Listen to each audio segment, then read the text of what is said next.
From Con Air to Dangerous Liaisons. I thought Betrayal was your favorite. To the movie that bore his name. It's my head! John Malkovich is best known for the colourful lineup of on-screen oddball roles which have brought him fame. I think John Malkovich is one of the great originals. The right degree of cynicism and objectivity about this profession, and that's what I like about it, the sheer intelligence of the guy. Malkovich has long been associated with weirdos and villains, but he's never concerned himself too much with what anyone thinks. For every person that, quote, likes you or, quote, loves you or is, quote, interested in you, there's at least one person, probably two or three, who hates you. And then the vast majority of people either don't know about you or have no interest whatsoever. All of those things are fine by me. It's okay. On this month's Revealed, Malkovich travels to Europe for a return to the stage, the platform on which he launched his career decades ago. I am Jack Unterweger. On and off the road in Spain, he reflects on life, fashion, fame, and why this particular play has been such a pleasure. I feel like I finally met the person that I should be working with.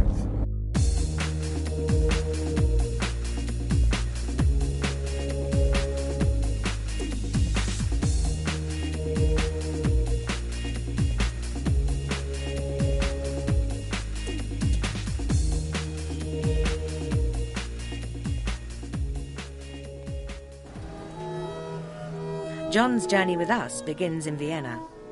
I've sort of been on the road to a great extent non-stop since kind of 1982. The Austrian capital is the chosen location for the premiere of the Infernal Comedy. Good morning. We join John in the final stages of rehearsal. So silence, please, ladies and gentlemen. We start. There is a murdered hooker lying naked.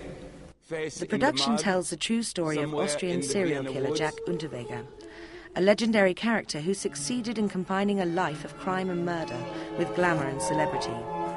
He racked up a total of 9 victims, most of them prostitutes, strangled with their own bras. This production won't, of course, be the first time that John has played a somewhat unorthodox character. In fact, he has developed something of a reputation over the years for playing strange and villainous roles. It all began with the voracious womanizer Vicomte de Valmont in Dangerous Liaisons, much to the delight of co-actor Glenn Close. And I remember looking at him and thinking, can I have a huge, destructive love affair with this man? And I said, yes, I can do that. I see I shall have to make myself very plain. I have come to spend the night. I shall not take it all kindly to being turned away. From there, Malkovich has gone on to play a cast of unconventional characters, including the lovable simpleton Lenny in Of Mice and Men, Mitch Leary in The Line of Fire, Cyrus the Virus Grissom in Con Air, and most recently Osborne Cox in Burn After Reading.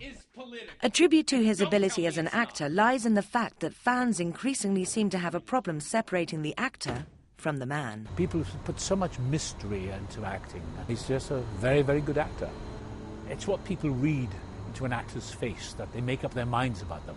That he's a villain, that he's odd, that he's that, and he's this and he's that, or he's serious. It's all nonsense. Having played so convincingly this series of oddball characters, perhaps it's no surprise he became the subject of Being John Malkovich, a foray into the mind of a man no one can pin down.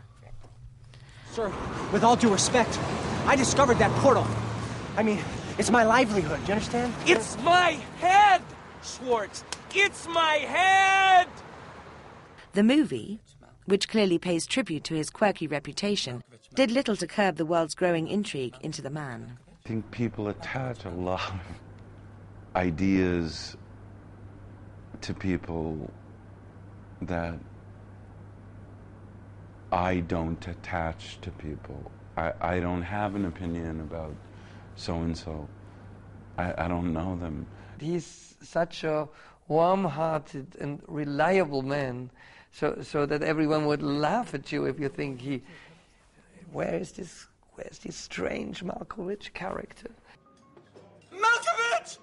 Malkovich. But sometimes I think it's tiring for him to be asked, Mr. Malkovich, why are you such a weird person? Because he is not. That's not the only question that John gets sick of hearing. I think I've heard it's only been a few 100,000 times now, but how is it being John Malkovich? It's probably quite enough with that question. Why do you always play a bad guy? And you sort of say, well, it's interesting you say that, because really you're talking about 4 or 5 films that just happen to make a few $100 million. Those get old. That's an original letter of Unterweger's. Oh, wow. When I came in, my interest was to write something for John Malkovich. When they told me it's about Jack Unterweger, I said, okay, I'd write anything for John Malkovich. In the theatre world, the level of an actor's involvement varies enormously. In this case, John is co-directing alongside writer and director Michael Sturminger. Although it was a good try, but I wouldn't do the first move now. Our sensibilities aren't the same, but they're very much in tune. Some directors are incredible control freaks. I mean, they're really quite... they have issues. Even talking to them is utterly pointless. Just stand where they tell you to stand and have the facial expression they want. They often like screaming a lot.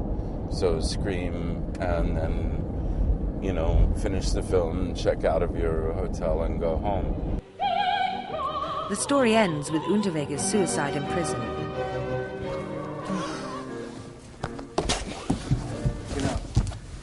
Yeah? But I can go much slower. Yeah. And I think... providing much to discuss when it comes to the question of how to stage it. Because I would like to try it while she's still singing. Like, I'm down, and then I get up, and you keep singing. No, then I throw you off. Thank God I didn't have to kill myself. But the greatest challenge must lie in the fact that, totally alone for long stints, John has a whole stage to fill with nothing but the words of the famous killer. After the break, we see how the Viennese audiences receive him. Opening night crowds are normally not very good.